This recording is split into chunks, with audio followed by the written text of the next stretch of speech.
Hey guys, it's James here from eBassGuitar, and in today's lesson I want to show you 4 killer bass fills from the legendary rock song Sweet Child O' Mine by Guns N' Roses. If that sounds cool to you, make sure you check out the lesson all the way to the end.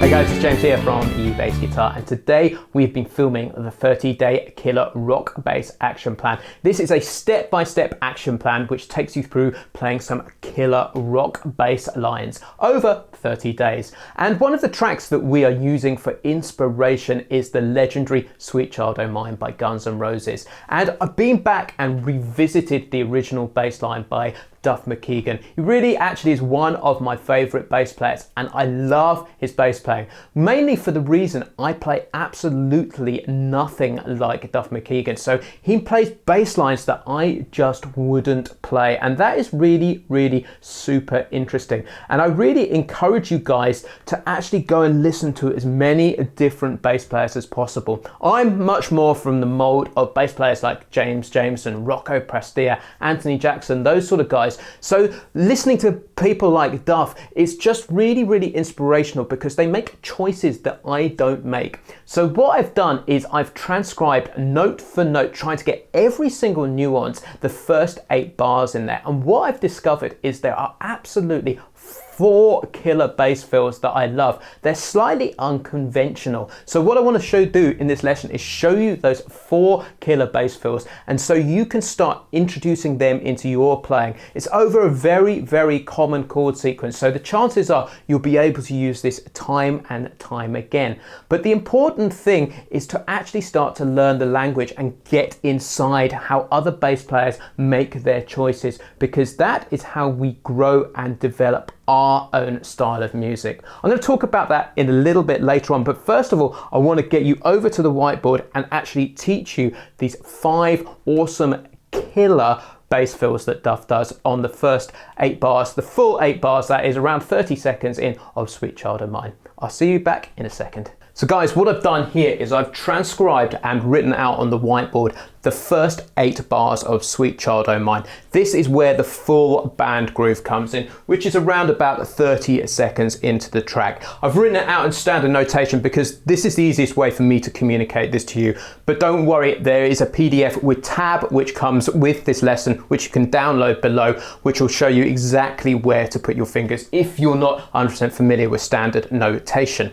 So anyway, I've written it out like this because I wanted to show you that there are 4 killer fills in here that Duff plays, which I absolutely love. And as I said before, these are fills that I typically wouldn't play in my own bass playing, but they're really cool to transcribe and learn, because you start to learn how other players are thinking, and that is a really super valuable thing that I encourage all bass players to do. So anyway, let me show you where these fills are. They are basically at the end of every 2-bar phrase. So what we're dealing with overall is an 8-bar chord sequence of 2 bars of D, 2 bars of C, 2 bars of G, and then back to 2 bars of D. And this is kind of the verse sequence which goes round and round. There are a couple of other chord sequences in the whole song, but the point of this is to show you these fills and how they work over the chord sequence, because the chances are, well, you definitely will see this chord sequence in loads and loads of other songs. So if you learn Duff's fills, you can really start to integrate them in your own playing. And that's kind of what I've done. So anyway, let's get down to it. The first fill is here, and that is at the end of the 2nd bar. And then we have another one at the end of the 4th bar here. Then we have another one here at the end of the 1, 2, 3, 4, 5, 6th bar here, and this is a slightly longer fill. And then we have this kind of iconic melodic thing that, or fill rather, that he does at the end of most of the sections. He does it quite a few there, so it's obviously a thing that he's worked out, which I really love, and I always try and get this in whenever I'm playing this song. But anyway, let's talk through the actual bass line to be in. The foundation of this bass line is super simple. I'm going to try and play everything today with a pick, because this definitely influences the note choice. You've always got to think of a player's technique and where For instance, simple things like, are they playing pick, are they playing fingerstyle? What height are they holding the bass? For instance, Duff will hold the bass a lot lower than me, but that will influence his whole physicality and the note choices that he will make. I'm not going to do that because it just simply won't work for me. But it's worth bearing all of these things in mind when you're trying to analyze how does a player make that happen. Look at the whole picture, because that will influence how absolutely everything happens. So the groove basically that we've got here is a simple kind of pop rock groove, and you will hear this in hundreds upon hundreds of songs. I love playing this feel. It literally just goes like this.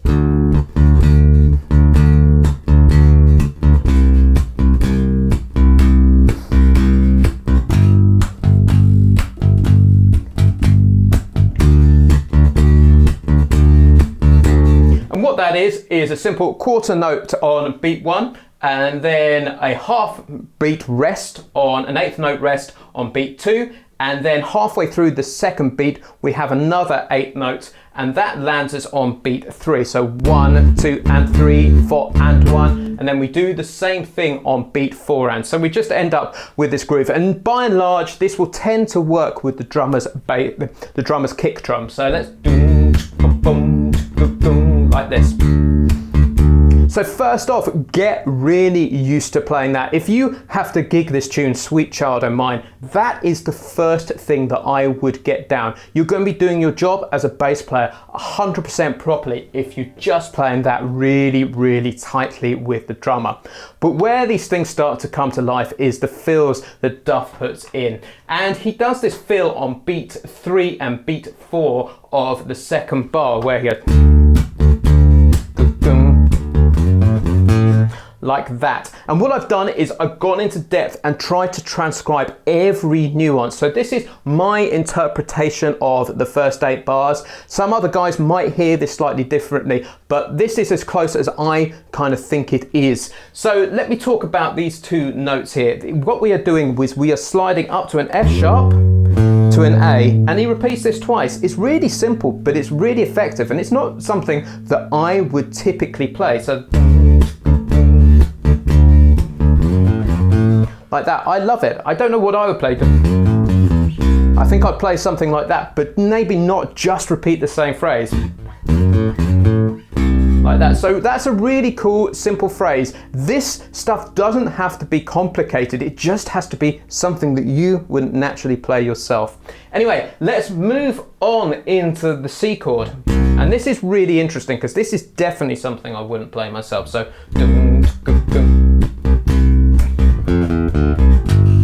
like that. And what he does is he comes down a straight C major scale on the last 2 beats of the bar. So F natural, E, D, C, bum,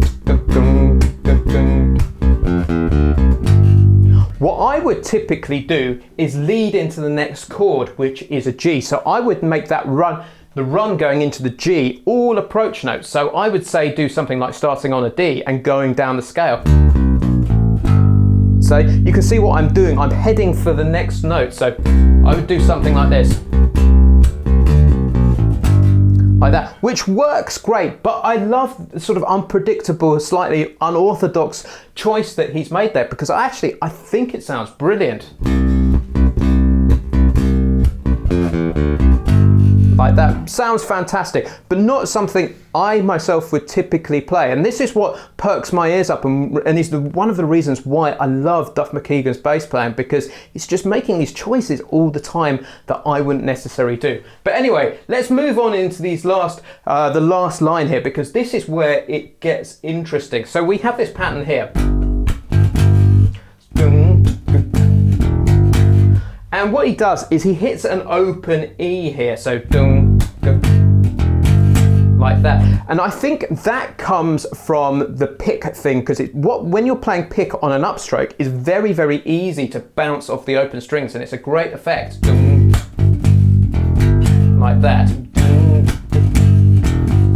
Like that. So try that when you're playing this groove. You could do it on anything.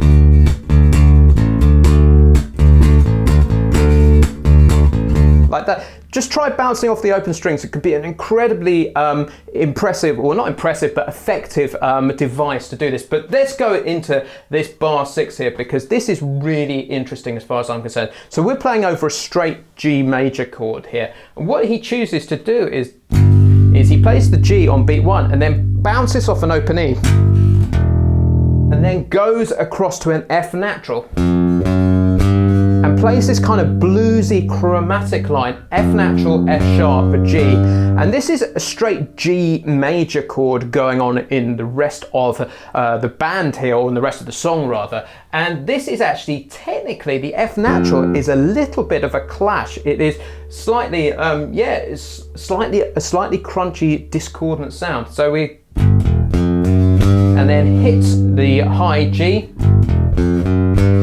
but it has that chromatic sound which is really kind of bluesy.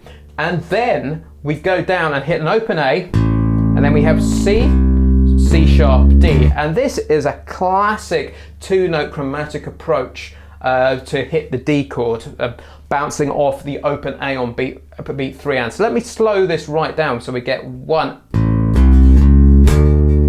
So that is going from beat 3 and A, C, C sharp, D. Let me put the whole phrase together slowly for you.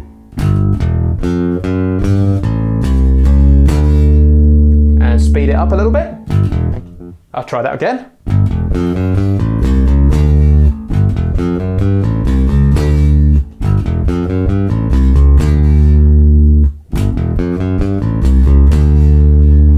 And then that is the end of that little phrase there, and then we go into the D on the last couple of bars, when we have the standard pop rock groove on bar 7, and then there is this line that you will hear him use all the way through, which is this beautiful little melodic line. You probably hear it 5 or 6 times in the whole tune. So let me play it to you. And what he's doing, which is incredibly clever, is on the strong beat, he's not playing the D as you would expect, like we've done all the way through, or the root note of each chord rather. He hits the major third, so, and then goes major thirds to the 5th. Let me play this to you again. That's the way I'd choose to finger it. I'll go forward like this. So we'll slide into the F sharp, into the A, and then I would go back to the D there, and then across to the G, to the F sharp,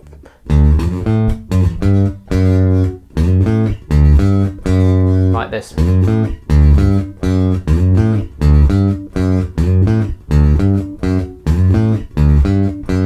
And that is just a phrase in a funny kind of way, which is completely alien to me, because it's not kind of in my repertoire of bass lines, shall we say, but it's something new for me to dig in and learn from another great bass player like Duff Mckagen. So anyway, let's play this line all the way through so you can hear what it sounds like. 1, 2, 1, 2, 3.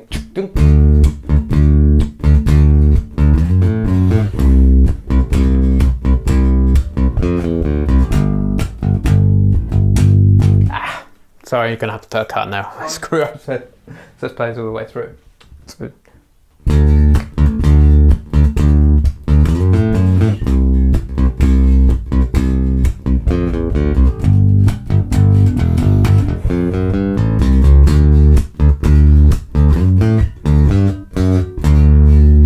So that is the end of this sort of little mini analysis, but there really are 4 absolutely killer bass fills that you can learn from Duff here. The first one at the end of bar 2, next one at the end of bar 4, bar 6, and then bar 8. So guys, just quickly to finish this lesson off, I want to talk about what to do once you've actually learnt the fills inside out. What I personally do is I actually forget them.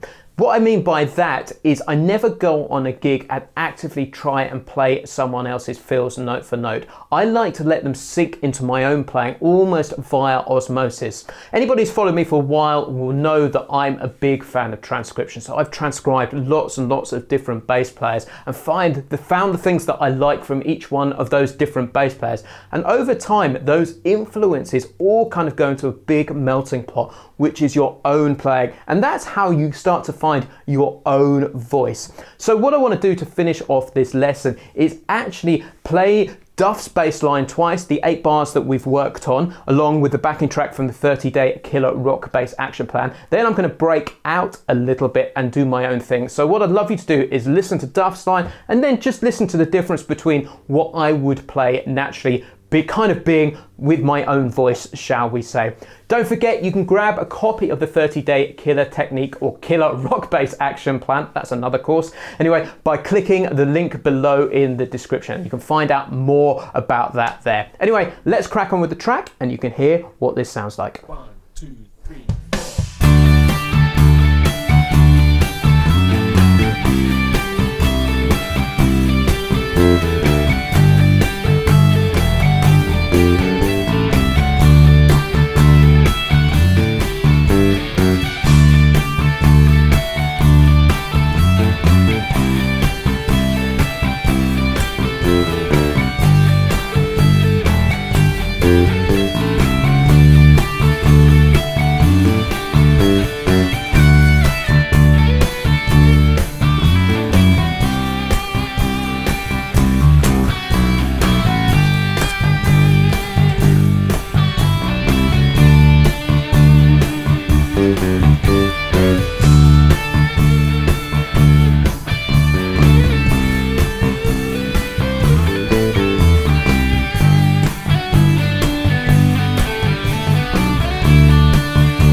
So guys, that is the end of the lesson today. If you've enjoyed the lesson, please give it a like and share on social. Don't forget to download the PDF workbook where you can get a hold of the standard notation and tab. And if you've got any comments, please do comment below. I've been James from eBassGuitar and I'll catch you next time.